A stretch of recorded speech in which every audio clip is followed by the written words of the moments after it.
Good evening बेटा। चलो start करते हैं। Fall out of lithium mining, environmental and societal impacts. पिछले कुछ सालों से लगातार ट्रेंड बढ़ा है, दैट इज इलेक्ट्रिक व्हीकल का। इलेक्ट्रिक व्हीकल का मेन कंपोनेंट होता है लिथियम आयन बैटरीज। लोग कहते हैं कि लिथियम आयन बैटरीज अगर यूज होएंगी तो इससे क्या होगा, एनवायरमेंटल पोल्यूशन कम होगा। बट आज हम इसकी रियलिटी समझते हैं कि सच में एनवायरमेंटल पोल्यूशन कम होगा या ये भी डिजास्टर्स ही है। So the point is, recent studies revealed that the Childs Atacama salt flat is sinking by 1 to 2 centimeter per year due to extensive lithium brine extraction. अब यहाँ पर हम लोग लिथियम ब्राइन जो कहते हैं, टेक्निकली ब्राइन वाटर होता है जिसमें सोडियम क्लोराइड और कैल्शियम क्लोराइड ज़्यादा होता है, उसे हम ब्राइन वाटर कहते हैं। बट यहाँ पर ये लिथियम ब्राइन वाटर है, इसका मतलब कि वो सॉल्ट प्लेन्स हैं अटाकामा डेजर्ट के। अटाकामा डेजर्ट हम डिस्कस करते हैं, यहाँ पर कई कई 100 साल तक बारिश नहीं होती है अटाकामा डेजर्ट में। अमेरिका के वेस्ट कोस्ट के ऊपर, साउथ अमेरिका के वेस्ट कोस्ट के ऊपर अटाकामा डेजर्ट पड़ता है। The process of extracting lithium from brine involves pumping salt rich water to the surface leading to the significant environment consequences. होगा क्या, यहाँ पर ये जो ब्राइन वाटर है, लिथियम ब्राइन वाटर है, इसको नीचे से पंप करेंगे, ऊपर तक लेके आएंगे। ऊपर लेके आने के बाद जैसे सॉल्ट मेकिंग प्रोसेस होता है, सेम प्रोसेस है इसका लिथियम ब्राइन का। तो यहाँ पर क्या करेंगे, यहाँ पर निकाल के उसको यहाँ पे एक जगह के ऊपर इकट्ठा कर देंगे। फिर उसमें क्या होगा, पानी वेपरेट बच जाएगा, जो बच जाएगा दैट इज लिथियम। अब इस प्रोसेस के अंदर एक एस्पेक्ट ये है कि यहाँ पर इन्होंने फ्रेश वाटर के साथ इसको एक्सट्रैक्ट किया है। अब उसके बाद जब पानी एक बार बाहर आ जाता है तो उससे क्या होगा कि वहां पर जो फ्रेश वाटर अवेलेबिलिटी है वो पहले ही कम हो जाएगी। पहले पॉइंट है लताकामा डेजर्ट के अंदर पहले अवेलेबल जो फ्रेश वाटर है पहले से अवेलेबिलिटी कम है। इसके साथ पंप करने से क्या हो रहा है कि पानी वेपोरेट हो जाएगा, जो फ्रेश वाटर है वेपोरेट हो जाएगा, एंड उसके बाद लिथियम तो निकल आएगा। चाइल्ड लिथियम बेच के पैसे तो कमा लेगा, बट द पॉइंट इज जो पानी जमीन से एक बार निकल गया दोबारा तो नहीं डाल सकता ना, कि एक्सट्रैक्टर निकल गया है, पानी ज्यादा निकाल दिया, थोड़ा सा एक्स्ट्रा डाल देते हैं बीच में, ऐसा नहीं होगा। जो एक बार पानी एक बार एक्सट्रैक्ट हो गया वो खत्म है। तो इसका मतलब यह है कि एनवायरमेंटल कॉस्ट, एनवायरमेंट प्रोटेक्शन के लिए एनवायरमेंट कॉस्ट के ऊपर हम लोग लिथियम को एक्सट्रैक्ट कर रहे हैं। तो क्या सच में ये वाइज डिसीजन है लिथियम आयन बैटरीज को यूज करने का? तो डिसीजन वाइज तो नहीं है। क्यों? क्योंकि हवा साफ करते करते हम लोगों ने पानी खत्म कर दिया। तो दिस इज द एस्पेक्ट, इसको लेके आज हम डिस्कस करते हैं। व्हाट इज आर्टिकल के अंदर क्या है, एक्सट्रैक्शन मेथड है, ग्लोबल प्रोडक्शन क्या है, रीसेंट डिस्कवरीज क्या है, इंडियाज पोटेंशियल क्या है, वाटर रिसोर्स डिप्लीशन क्या है, सॉइल एंड वाटर कंटेमिनेशन क्या है, और उसके बाद कार्बन एमिशन क्या है। सो fall out of the lithium mining in child, impact on Atacama flat salt, उसके बाद ground subsidence. What is lithium mining? Lithium mining refers to extraction of lithium, a critical component in batteries, especially for electric vehicles and renewable energy storage. Lithium is primarily extracted from the two sources. दो तरह से ये निकाला जाता है, एक Bryan water से और एक हार्ड रॉक डिपॉजिट से. इंडिया में जो है हार्ड रॉक डिपॉजिट से निकालने का प्रोसेस है, क्योंकि यहाँ पर यही अवेलेबल है. पहली बात ये कि इंडिया में बहुत थोड़ी रेंज में ये अवेलेबल है. हमने इसको पहले भी प्रीवियस क्लासेस में डिस्कस किए हैं. जम्मू कश्मीर के अंदर है, छत्तीसगढ़ में मिला है और राजस्थान के अंदर है. तो 2-3 जगहों पर ही इंडिया में ये मिला है. हो सकता है कि हो भी, बट ये सॉल्ट से निकलेगा. उसी तरीके से निकालने का प्रोसेस है. रॉक सॉल्ट से निकलेगा, पानी में मिक्स करेंगे, वो निकल आएगा. तो क्या लिथियम माइनिंग के अंदर, तो ब्राइन वाटर के अंदर method accounting for 66% world lithium production. 66% जो लिथियम है वो इसी प्रोसेस से निकलता है. Involve pumping salt rich brine from the ground water to the surface. अब क्या है, pumping salt rich brine water है, जो ग्राउंड वाटर के अंदर सरफेस वाटर उसको निकाला जाएगा. Water is allowed to evaporate leaving behind lithium carbonate. जो बच जाएगा पानी इवेपोरेट हो जाएगा, जो बच जाएगा वो लिथियम कार्बोनेट है. हार्ड रॉक डिपॉजिट्स, तो उसमें क्या कहते हैं, traditional mining technique involve extracting lithium bearing minerals from rock formation through crushing, grinding and chemical separation process. तो क्रश करेंगे उसको, ग्राइंड करेंगे, केमिकल प्रोसेस से उसको सब सेपरेट कर देंगे. उसके बाद global production, lithium production has surged over the past decade with global output extracting 1 lakh metric ton in 2021, a 4-fold increase from 2010. ठीक है, कि लिथियम जो है ज्यादा निकाला गया है और 4 गुना ज्यादा निकाला गया है, 4-fold है. In 2022, lithium mines globally produced estimated 1,30,000 metric tons. तो वर्ल्ड के अंदर 2022 के अंदर तो 1,30,000 मेट्रिक टन के आसपास लिथियम निकाला गया. Recent discoveries, GSI, Geological Survey of India, identified India's first lithium inferred resources estimated 5.9 million tons in the Jammu Kashmir Raisi district के अंदर 5.9 मिलियन टन मिला है. हमने डिस्कस किया था कि इसको एक्सट्रैक्ट करना कोई नहीं चाहता, इन्होंने ऑक्शन किया था पर कोई आया ही नहीं. The subsequent discovery of Rajasthan's Nagaur district is believed to contain every larger reserves potentially meeting 80% of the India's total lithium demand. तो ये कह रहे हैं कि इंडिया की 80% डिमांड जो है ये जो नगौर डिस्ट्रिक्ट के अंदर मिलने वाली जो माइंस हैं ये पूरी कर देंगी. अगर आप लोगों ने पॉलिटी किया तो आप लोगों को पता होगा कि नगौर एक पहला डिस्ट्रिक्ट था जहां पर सबसे पहले पंचायती राज सिस्टम को इंप्लीमेंट कराया गया था 1950s में. तो India's potential, the ministry of mine recently auction India's first lithium block in Chhattisgarh Korba district के अंदर, making significant step toward self sufficiency in lithium production.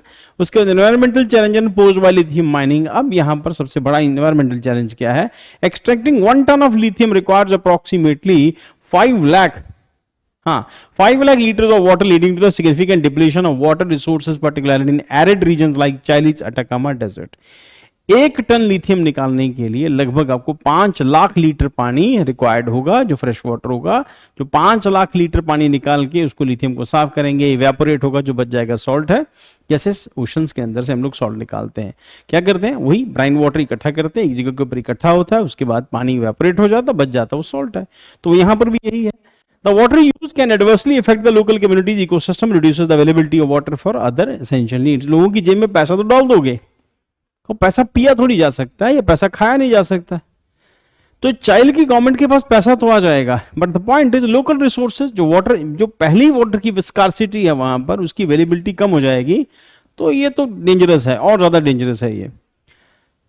तो soil and water contamination, chemicals used in lithium extraction such as sulfuric acid can leach into soil and water resources, posing risks to the human health and wildlife. तो human health और उसके लिए wild life के लिए risky हो जाएगा. क्यों? क्योंकि उसके बाद सल्फ्यूरिक एसिड जो है, जो लिथियम एक्सट्रैक्शन के लिए लिथियम और सल्फ्यूरिक एसिड होगा, तो सॉइल वाटर के अंदर उन सबको लीच कर देगा, पोल्यूट कर देगा उनको.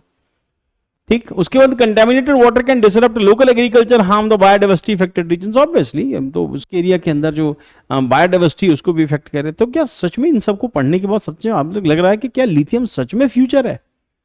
तो it is developed on the cost of environment to save the environment. तो this is very dangerous. But the point is, फिलहाल सरकारों का जो मेन फोकस है वो पेट्रोल की डिमांड को कम करना है, इकोनॉमीज के ऊपर फोकस ज्यादा है.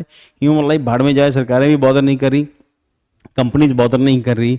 इंडिया की सबसे बड़ी company Tata, recently Tata has signed an agreement with Chinese companies. तो चाइनीज कंपनीज की बैटरीज को टाटा अपनी कारों में लगाएगी. जो कोरोना पीरियड के अंदर टाटा हुआ पड़ा था, एंटी चाइना सेंटीमेंट डेवलप हो गए थे. Tata is doing the same business which other countries are doing. America भी यही कर रहा है, every country doing the same type of business कि चाइना से सामान मंगवाएंगे, तो ये कह रहे हैं चाइनीज कार नहीं खरीदेंगे हम लोग। टाटा भी तो चाइनीज कारों की इक्विपमेंट लगा रहा है। तो सारी कारों के अंदर जितनी डिस्प्लेज लग रही हैं, जितने इक्विपमेंट जो सॉफ्टवेयर लग रहे हैं, जो हार्डवेयर जो भी लग रहे हैं चाइना से, वो सब चाइना से तो आ रहे हैं। और कहां से आ रहे हैं? एलईडी लाइट कहां से आ रही है? चाइना से आ रही है। तो क्योंकि यहां पर ये करना नहीं चाहते, फैक्ट्री लगाएंगे, सेटअप करेंगे, बेटर है वहीं से इंपोर्ट करो, काम खत्म, फिट करो, लगाओ, काम खत्म। तो कार्बन एमिशन क्या? Hard rock lithium meaning mining has highly energy intensive, enquiring substantial electricity for process like crushing, grinding and chemical separation. तो इसके लिए भी हार्ड रॉक लिथियम माइनिंग के साथ एनर्जी इंटेंसिव है, क्योंकि इन सब कामों के लिए, प्रोसेसिंग के लिए इलेक्ट्रिसिटी लगेगी या एनर्जी लगेगी। If the energy used in mining comes from the non-renewable resources, contribute to the carbon emission, increasing the overall carbon footprint in the lithium production. अगर इनको जनरेटर्स के थ्रू या किसी और जो नेचुरल सोर्सेज नहीं है, तो उसके थ्रू अगर प्रोड्यूस करेंगे तो उतना ही पोल्यूशन तो पहले से हो रहा है। जो बैटरी वाली कारों ने बचाना है, लिथियम से जो बचेगा वो तो पहले पोल्यूट करके निकाल रहे हैं। तो अल्टीमेटली कार्बन डाइऑक्साइड इमिशन के अंदर या ग्रीन हाउस गैसेस इमिशन के अंदर या फिर पोल्यूटेड दो थिंग्स के एक्सट्रैक्शन में तो कोई खास फर्क नहीं पड़ने वाला, उनके एक्सट्रैक्शन में कोई खास फर्क नहीं पड़ने वाला। तो बट ये कि फिर वही पॉइंट जिसको हमने डिस्कस किया, governments are focusing on somewhere else, they are focusing on के पेट्रोल का इंपोर्ट कम हो जाएगा on the cost of environment. ठीक, तो एक्सट्रैक्शन में क्या आ रहा है, जो एक्सट्रैक्ट कर रहे हैं हम लोग, that also comes on the cost of environment. So fallout of the lithium mining in Chil's Atacama salt flat is one of the world's largest source of lithium. However, extensive lithium brine extraction has caused severe environmental damages. आप लोगों को याद होगा, हम लोगों ने थोड़े दिन पहले इंडिया और साउथ अमेरिका ट्रेड को लेके हम लोगों ने एक क्लास में यहाँ डिस्कस किया था। एक लंबी चौड़ी डिबेट थी कि इंडिया और साउथ अमेरिका ट्रेड क्यों नहीं करते। हमने डिस्कस किया था कि साउथ अमेरिका दूर पड़ता है, बोले ऐसा नहीं है, दूर तो चाइना से भी पड़ता है, पर चाइना का ट्रेड बहुत ज्यादा साउथ अमेरिका के साथ। तो China is targeting all those countries, जो चाइना वहां पे जाके एक्सट्रैक्ट कर रहा है चाइल की माइन से। तो satellite data from 2020-23 indicate deformation of earth crust with subsidence occurring areas the most extensive lithium extraction activities. तो यहां पर भी तो डिफॉर्मेशन हुआ उन एरियाज के अंदर जहां जहां से हम लोगों ने ये लिथियम माइनिंग की है। तो ग्राउंड सब्सिडेंस क्या है? The rapid extraction of lithium rich brine and outpacing the natural recharge of aquifers leading to subsidence and downward movement of the earth surface. तो अर्थ सरफेस मूवमेंट की जो movement है वो डाउन जा रही है। तो this phenomena not only alter the landscape but can also disrupt local ecosystem and human infrastructure. तो ह्यूमन इंफ्रास्ट्रक्चर को इन्फेक्ट कर रहा है। सो कंक्लूजन क्या कहता है? While lithium mining is crucial for the production of batteries and transmission renewable energy, it comes with significant environmental cost, the depletion of water resources, contamination of soil water and carbon emission are pressing concerns. In Chile, these impacts have manifested the sinking of Atacama salt flat, underscoring the need for more substantial lithium extraction methods or greater oversight to mitigate environmental damages. India ventures into lithium mining. Lessons from the global practices should inform the balanced approach that prioritize environmental sustainability alongside economic growth. दूसरा point ये है कि जो extract करने वाली companies हैं, lithium extraction से जुड़ी हुई जो कंपनीज हैं, basically they belongs to China. और चाइना किसी दूसरी कंट्री में जाके इस तरह की एनवायरमेंटल एनवायरमेंटल एक्टिविटीज में अगर इन्वॉल्व होता है, तो the point is China is getting all what China needs, but the point is what the China is living out there, है ना? That is all destruction, environmental destruction, but on the cost of money China is ready to pay, because China is getting handsome amount for that. So that is the issue, but let's see आगे चल के क्या होता है। India उससे सीखता है कुछ के नहीं सीखता, हम लोग क्या करते हैं इसके अंदर।